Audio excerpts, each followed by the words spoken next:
Welcome back. It's still your girl, Isia Malicious, and we're talking about the principles to having a spirit-led and filled worship section. And this is just for all music ministers and also to you if you love good, worship sections. Okay. Now we've talked about first principle of praying in tongues when you come on the altar. We've talking about the deeds of God, talking about the miracles he has done, both in the Bible or in your own personal life. Now, the next one we'll be talking about, we also talked about worshiping in different tribal languages. You could bring in Igbo, Yoruba, and what have you. Now, we're going to the next one. This is very, very important. It is calling the names of God, the attributes of God, the things God has done for you, or the name he has given to you because of a circumstance he delivered you from. So as a worship minister, get to that point where you begin to call his name. You can do it at the beginning of your worship.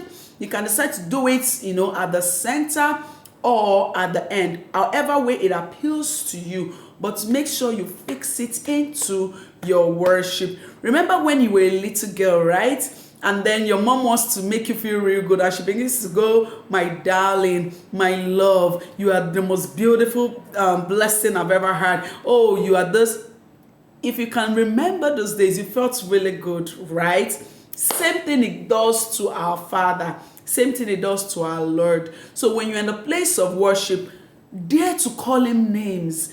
Dare to call him, the names you know him as, and the ones that has been declared by others based on their encounters with him. As you begin to do this, he begins to move on his throne, releasing his presence in ways you will not even expect.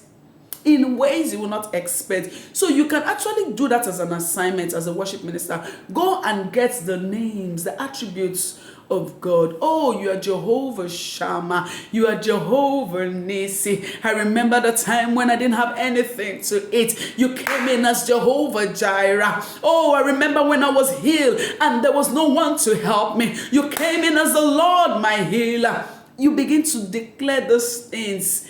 It would give you a different atmosphere in your worship place. And as you call those names, there are people in that service that may have these needs. As you begin to call those names of God, the angels that are always on assignment in all these cases, they begin to move. And you see healings takes place, deliverance takes place.